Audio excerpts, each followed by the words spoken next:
So there have been 4 days of severe unrest in Iran. There have been giant protests that broke out. Now, the reasons behind them are varied, and it's not one central thing. It appears to be a mix of different things. So I've read bankruptcy of retirement funds is one of the reasons why people are protesting. Inflation. So, economic reasons.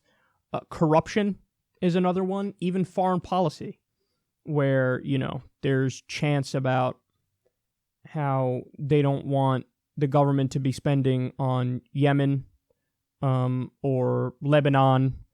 They want the government to take care of the people of Iran. But the last time something like this happened in Iran was 2009. And back then, I think it was called the Green Movement, they were supporting reformers. Now, they've gone a step further, and they appear to want the government toppled. So they're against the hardliners and the reformers. I mean, Hassan Rouhani is president right now, and he's a reformer. But he's part of this, they're just viewing the government as their enemy at the moment. So let me give you some of the things that they've been chanting. This is fascinating. We don't want an Islamic Republic. We don't want it. We don't want it. This is one of their chants. They are using Islam as an excuse to drive people crazy. So another huge part of this protest is against theocracy. Iran is a young country, and that younger generation despises the old clerics, the grand ayatollah. People who've used religion as a bludgeon over their head to try to get the people to fall in line. It's a theocratic country, a Shia Islamist country. The young people are like, no, we're more secular. So that's another chant. Independence, freedom, Iranian Republic, another chant. Reformists, hardliners, game is over, another chant. So they're against both. We are all Iranians. We don't accept Arabs. Now, I have a friend from Iran who says the interpretation of this that people are giving is wrong. We don't accept Arabs doesn't mean literal Arabs. It's not a racist chant. What they're saying is we don't accept Islam. That's another way of saying we don't accept Islam because they view Islam as Arabic, and Islam, had effectively taken over Iran. So what they're saying is we're all Iranians, so we're all Persians. We don't accept Islam. We want to reject that. We are getting poor, and clerics are driving fancy cars. That's another chant. We will die, but we will take Iran back. Come out to the streets, Iranians, shout for your rights. Death to revolutionary guards. Death to the dictator is another one. They set pictures of the Grand Ayatollah on fire.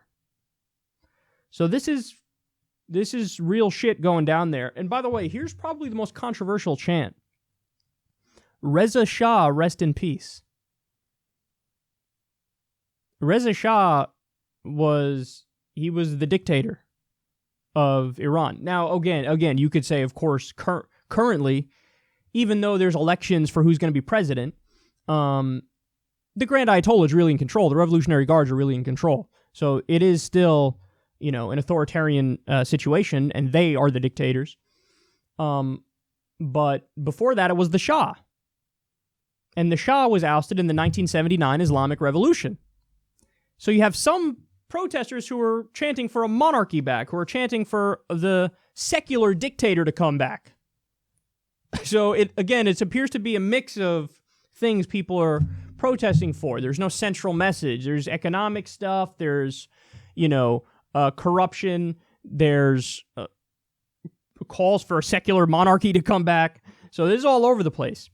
Now, protesters attacked banks and government buildings, and there are even reports of top government officials fleeing the country, which is a wild sign, because that's what happens when people are going, shit, this government's going to collapse.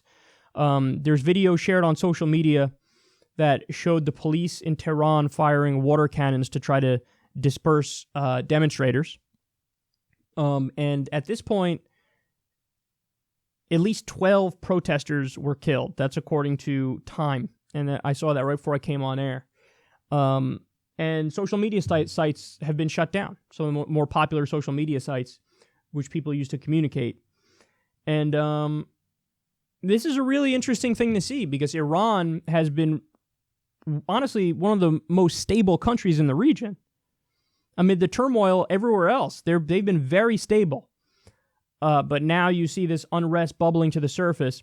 Now, the Iran deal, of course, it was Obama and Kerry and Hassan Rouhani, and it was supposed to be something that brought prosperity back to Iran, and made it so that the Republicans love to use this totally misleading fact about how Obama gave Iran billions.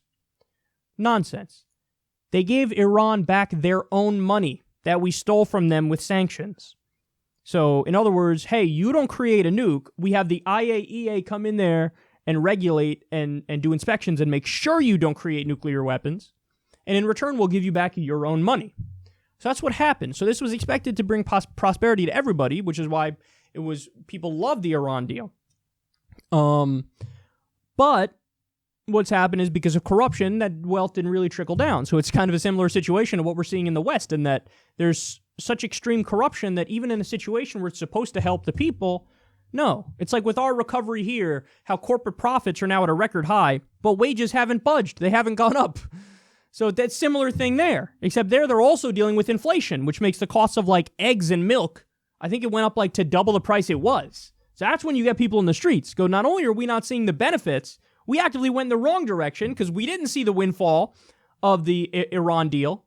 And also now the prices of common goods are going up. So they poured out in the streets.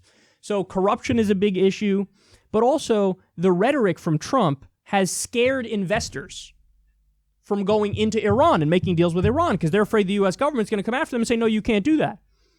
So this is another giant problem, is that I think there were one or two deals, oil deals and some other deals that were made with Iran, but so many other corporations are we're not going to do it. We're not going to make a deal with them because Trump is talking, he wants to fucking go to war with them based on his rhetoric.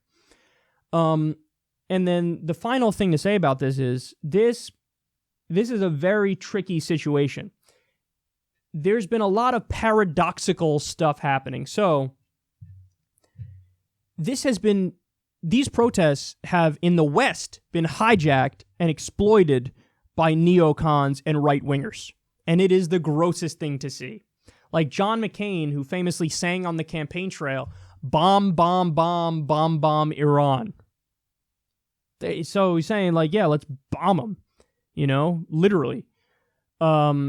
Hillary Clinton, who was always super hawkish on Iran. In fact, that was one of the main reasons I voted against her in 2008 in the primary. By the time it got to New York, it was just between Hillary Clinton and Obama, and I voted for Obama. One of the reasons why in the 2008 primary is because Hillary Clinton was doing interviews where she's talking about how I will not under any conditions talk to them, and maybe we use force.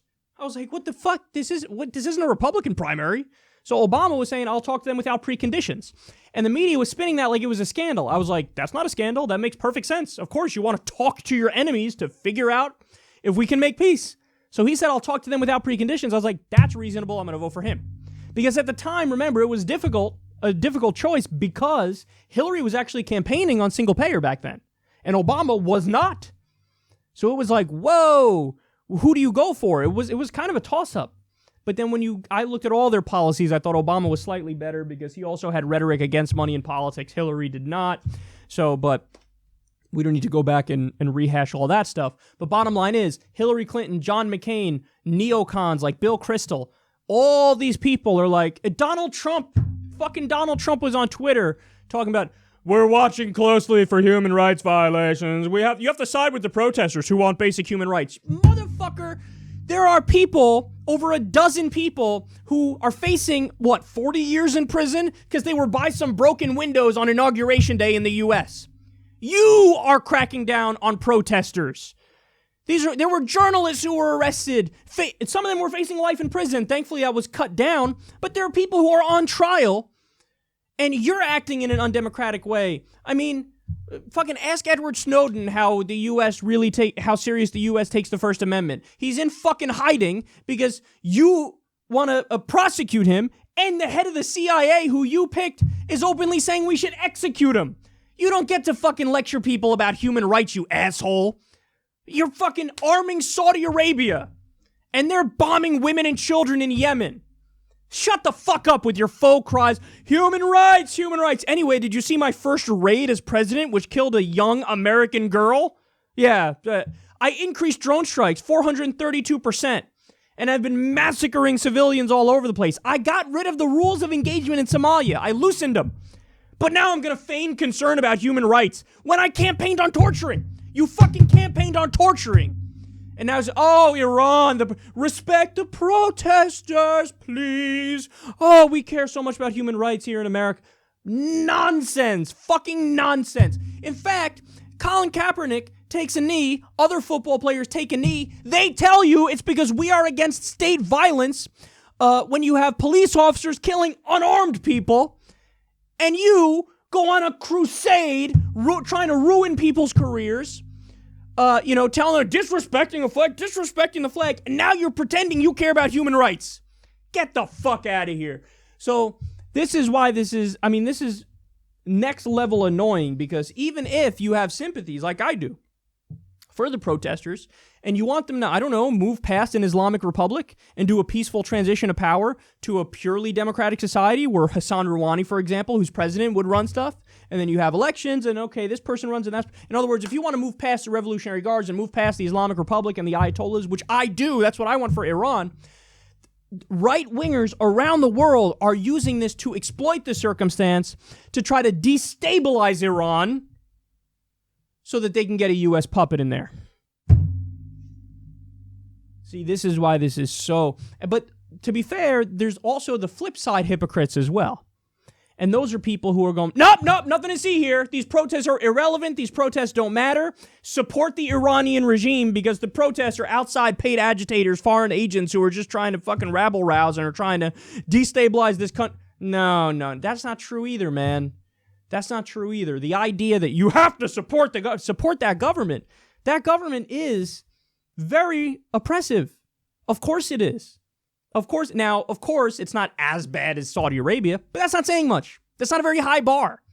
So the people who are reflexively, and to be fair, these are people on the left in Western countries, the people who are reflexively backing the government, like, nope, the Iranian regime did nothing wrong, that's fucking hacky and reactionary also. So you have a weird paradox happening here, where left-wingers in Western countries are supporting the right-wing Islamic government of Iran, but right-wingers in the U.S. and in other Western countries are supporting the left-wing protesters. So it's a weird paradox that's happening here. What's my position? Here's my position. I hope the protests put enough pressure on the government where there are major concessions made, and you have significantly less power given to the Revolutionary Guard and given to the Ayatollah, and you have a more democratic system pop up. Ideally, I wish Iran was totally secular. I hope these protesters succeed on that front. I hope they succeed in ending the corruption and getting more of the fruits of their labor and getting a government that's more fair and just to them. So I'm in favor of the protesters doing that and getting those concessions and moving in a more peaceful direction. But I am by no stretch of the imagination okay with any foreign interference. I don't want to hear another fucking word out of the United States from anybody in our government about, I'm on this side or I'm on that side. Shut the fuck up. Shut the fuck up. The United States toppled the democratically elected government of Iran in 1953. Toppled. There was a guy who came to power, Mohammad Mossadegh, who said, I'm going to stop letting Britain and the U.S. take all of our oil at a discounted price. That's what they did. We just took the oil. Oh, you're our puppet, so you give us the oil, and you screw over your own people. Mohammad Mossadegh came to power and said, I'm not going to allow that anymore. It's our oil. It's our oil. So the U.S. said, can't have it. CIA did a coup and put the Shah into power. So we toppled their government in 1953. That was a bad idea. That was a terrible idea. That laid the groundwork, and much later down the road in 1979, you had the Shah violently overthrown in an Islamic revolution. So I don't want the U.S. intervening in any way. Stay the fuck out. Don't try to go in there and topple them. Don't try to aid the fucking protesters by giving them weapons or whatever. Don't do any of that. Stay the fuck out of it, because it's none of our fucking business, and we're not honest actors here. We're biased. We want to have a puppet regime to us. Of course, that's what we do all around the world. We support 73% of the world's dictatorships. So we don't care about the well-being of Iranians, who our fucking government was just talking about bombing, okay? So U.S. should stay out, and everybody should stay out, but I hope that the protesters succeed in getting concessions and creating a more equal Iran, a more free and open Iran, an Iran that looks out for the people of Iran, and an Iran that is not a theocracy anymore. So I hope the protesters succeed while strongly shunning people from the West and elsewhere who are trying to get involved in this and exploit it for their own nefarious purposes.